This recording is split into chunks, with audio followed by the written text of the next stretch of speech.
Aulia Praktikum Biokimia 1. Di sini kami beranggotakan 4 orang. Yang pertama saya Aulia Fitri Ramadini dengan ujung NIM 070. Saya Pinka Sri Wayuni dengan ujung NIM 036.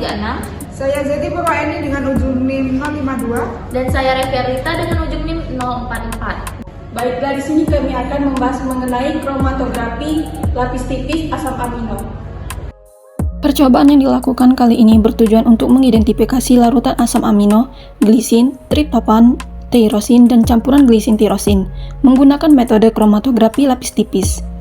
Tujuan dari praktikum kromatografi lapis tipis yaitu untuk mengidentifikasi senyawa asam amino yang belum diketahui dan menghitung nilai RF asam amino. Semakin dekat kepolaran antara sampel dengan campuran pelarut, maka sampel akan semakin terbawa oleh fase gerak tersebut. Pemisahan terjadi selama perambatan kapiler atau pengembangan.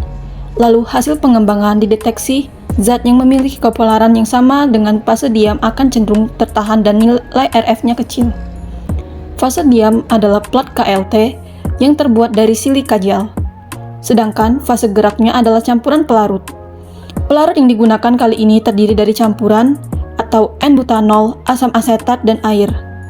Pemilihan ketiga pelarut tersebut didasarkan pada perbedaan kepolaran dari ketiga pelarut. N-butanol bersifat nonpolar, asam asetat bersifat semipolar, dan air bersifat polar. Hal ini dilakukan agar pada saat mengidentifikasi asam amino akan terlihat lebih jelas perbedaan jarak tempuh antara asam amino satu dengan yang lain dan memiliki kepolaran yang berbeda.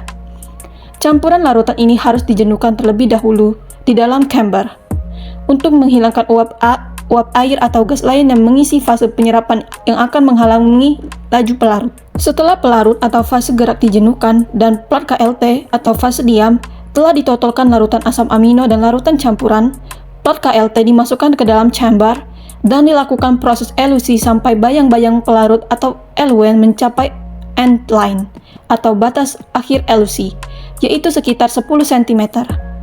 Setelah plat KLT diangkat dari eluent, kemudian dikeringkan menggunakan pengering rambut dan disemprotkan dengan larutan ninhidrin.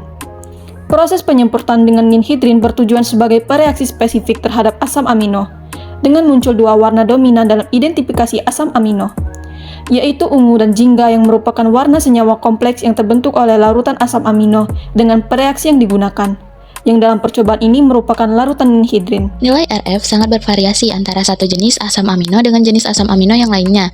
Nilai RF umumnya tidak sama dari laboratorium ke laboratorium, bahkan waktu analisis yang berbeda dalam laboratorium yang sama, sehingga perlu dipertimbangkan penggunaan RF relatif, yaitu RF nada senyawa dibandingkan dengan nada senyawa yang lain dalam lempeng yang sama. Faktor-faktor yang menyebabkan nilai RF bervariasi, yang meliputi dimensi dan jenis ruang, sifat dan ukuran lempeng, arah aliran fase gerak, volume dan komposisi fase gerak, kondisi kesetimbangan, kelembaman, dan metode penotolan persiapan sampel KLT sebelumnya. Berdasarkan percobaan kromatografi lapis tipis yang telah dilakukan, didapatkan nilai RF yang dapat ditentukan dengan hasil bagi antara jarak yang ditempuh substansi atau terlarut dan zat yang ditempuh oleh pelarut. Jadi data percobaan yang telah didapatkan yaitu nilai RF standar glisin, triptofan, dan tirosin serta larutan yang belum diketahui pada plat kecil secara berturut sebesar 0,246, 0,615, 0,539. Nilai RF percobaan berturut-turut sebesar 0,43, 0,77, 0,73, 0,46, dan 0,72. Pada sampel keempat, larutan yang tidak diketahui berdasarkan analisis kuantitatifnya dilihat dari noda dan jarak yang ditempuh substansi pada RF 0,6 yang lebih mendekati ke senyawa glisin dan 0,72 mendekati senyawa tirosin. Jadi kemungkinan sampel keempat itu campuran senyawa glisin dan tirosin, dan berdasarkan analisis kualitatifnya dilihat dari nilai RF standarnya. Berdasarkan hasil yang didapatkan, dapat dilihat bahwa semakin besar jarak yang ditempuh substansi atau zat terlarut pada plat kromatografi lapis tipis, maka semakin besar pula nilai RF-nya. Ukuran plat silika dapat mempengaruhi variasi dari nilai RF. Semakin kecil ukuran partikel dari fase diam, maka semakin baik kinerja dari KLT dalam hal efisiensi waktu dan juga keakuratan. Fase diam yang bersifat polar dan senyawa polar akan melekat lebih kuat pada lempeng daripada senyawa tak polar akibat interaksi tarik-menarik dipol. Senyawa non-polar kurang melekat erat pada fase diam polar sehingga bergerak naik lebih jauh ke atas lempeng. Hal tersebut menyebabkan nilai RF pada triptofan dan tirosin lebih besar karena non-polar daripada glisin dan bersifat polar. Mengeringkan plat dan menyemprotkan reagen ninhidrin Plat dikeringkan kembali untuk menguapkan sisa eluan yang dapat mengganggu reaksi dengan reagen visualisasi. Ninhidrin disemprotkan karena asam amino umumnya tidak berwarna. Ninhidrin bereaksi dengan gugus amino bebas pada asam amino, menghasilkan senyawa berwarna ungu biru yang dapat dilihat. Reaksi ini memungkinkan kita untuk melihat dan menandai lokasi noda-noda yang terpisah.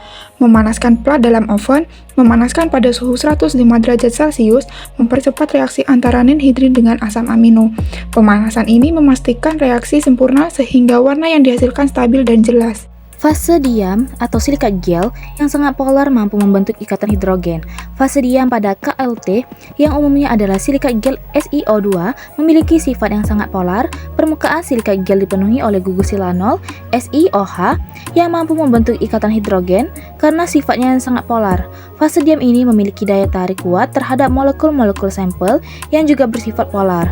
Fase gerak atau eluen yang polaritasnya dapat diatur. Fase gerak adalah pelarut atau campuran pelarut yang digunakan polaritasnya dapat diatur dengan mencampur pelarut dan berbeda eluen. Bergerak naik pada plat KLT secara kapiler membawa molekul-molekul sampel bersamanya.